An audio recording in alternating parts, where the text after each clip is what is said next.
What up, Tube World? So, this is my Allen Heath GL3300. I'm learning how to use it as we speak, and I'm making this video mostly to help out my friend, and if not, other people out there also. So, I got my multi-track going. I got my Behringer Euphoria audio interface. It's all the way over here because I like when I'm alone, I can record drums and have be able to play with the knobs and whatnot when I'm over here playing drums trying to record something alone.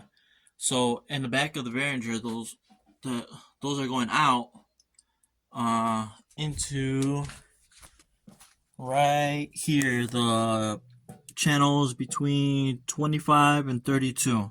So that's the outputs in the back of the Euphoria, and the microphones are connected to that mixer into the Euphoria, then right into the computer, and then out into my mixer for now, because I gotta buy more wires, more snake cables. So just to let my friend know, and everybody else out there, whoever needs help.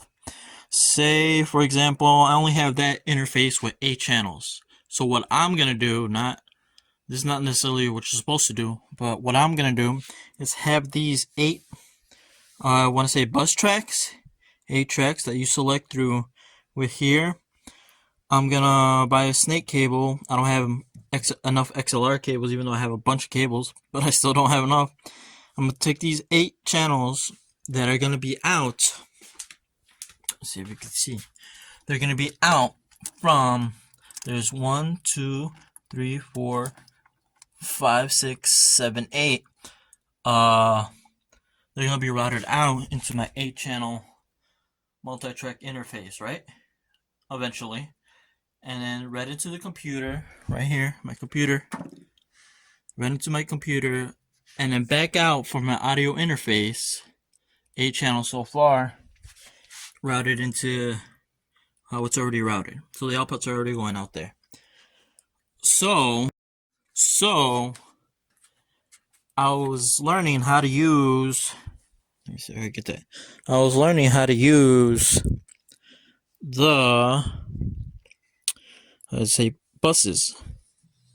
For testing purposes, for now, I have these connected to my, my Behringer speakers,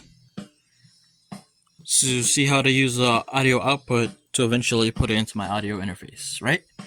So, and for example, say I wanted to use reverb on this, you would need to insert Y cable.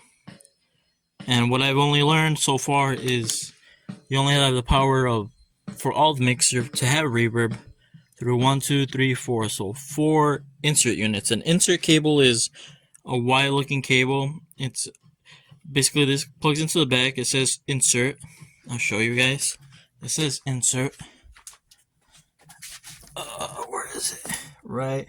It says insert right there. Group 1, 2, 3, 4. That controls the knobs in the back. I mean, the knobs in the front, the yellow ones only. And these auxes only send audio out. What inserts do are, it's an in and out in one jack, basically. And that's why it's a Y. So when you in and out, it's a Y. So basically this is one end. It's literally a Y, and then red ring out. Red ring out. And then what was this one called? This is the tip in. So red out, just try to remember that. If hopefully most cables are the same. So from here, as I dangle, yep, I had to get dangled. Or so from here, you take that Y cable, right? Put it insert. As far as I know, I could only put insert for, it's just testing purposes for the, I'm using a guitar pedal, as I eventually will buy a analog gear. So bam, it's in there, right? Insert, and that represents this yellow up here, right? So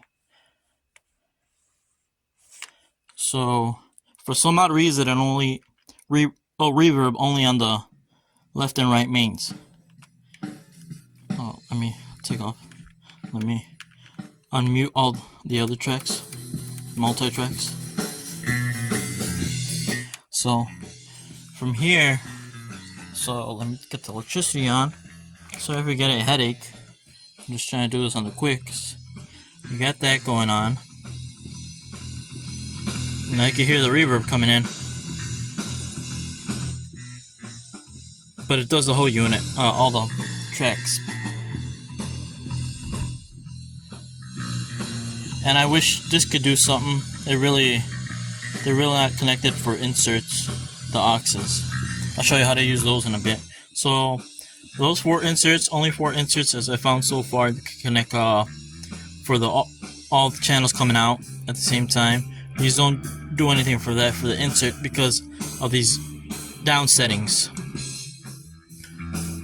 Alright, it does that. And then where were we? 5 and 6? And this, for 5 and 6, where were we? So you won't hear the reverb coming out, but I'm using mono main to record back into another interface that I have right here.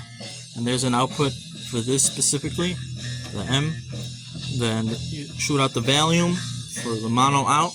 It'll pick up the reverb and whatever effects you got it into my M Audio 2 multi-track, but I only use one obviously to bring it back in, and I set up the DAW for the ins and outs. So I got that so far. So let me show you how to use these buses, how I'm gonna use it, or whatever you want to call them. So you have 2 options.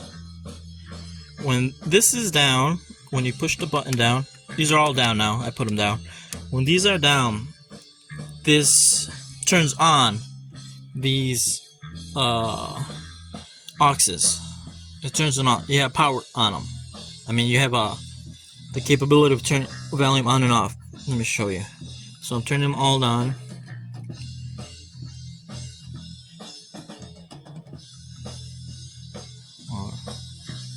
Am I in the right one? 5 and 6. My bad.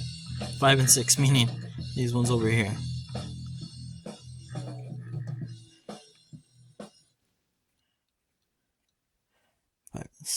Why is that being weird? Oh, just make sure these are down while you're at it. These 5 and 6, meaning, so you push these down.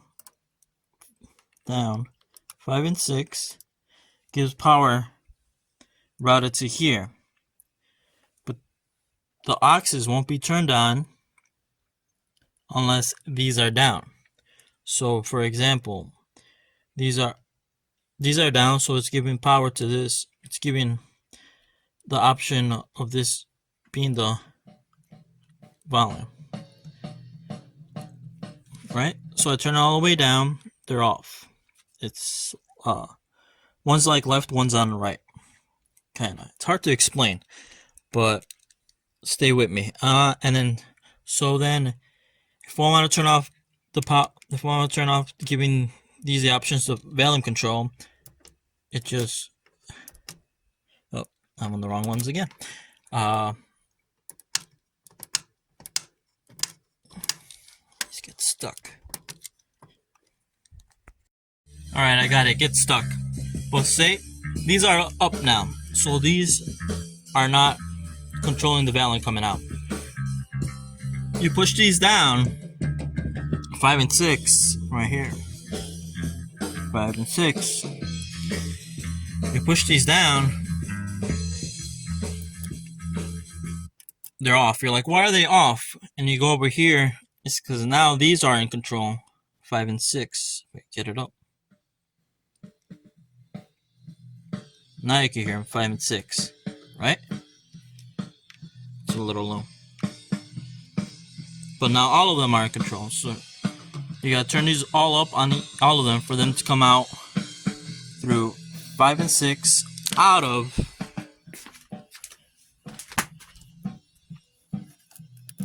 5 and 6 right there. And just for testing purposes, they're going into my speakers, but eventually, like I said, one, 2, 3, 4, 5, 6, 7, 8. We're going to my 8-track multi interface, and you're asking me why don't I just do direct out? I don't have the wires or another multi-track interface to make it a 16 full with an 8200 Behringer. So hopefully that helps somebody out. Again, these down give power to individually 5 and 6, 5 and 6, you know, all these, right? You could just have them all up, or you still have control. Say you put them all up, right? 5 and 6, they're coming out of here.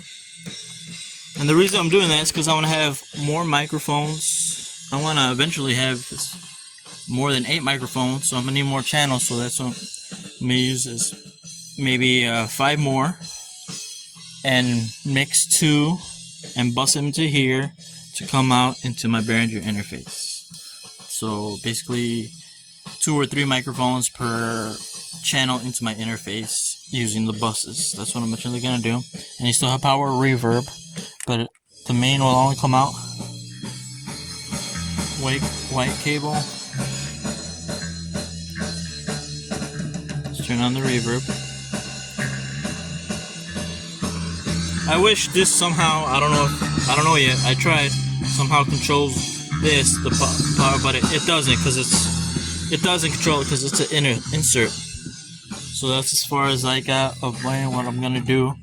And the effects, these 4 effects you turn on will not go into the buses. You won't hear them come out, but eventually, like I said, they're gonna come back in. That's when you use your left and right and you put your effects on. There's one output for this going into my audio, my other audio interface input. It takes 2 it'll take 2 interfaces. I had no problem recording something. So this records the volume out, and mono, I'm lucky I have that.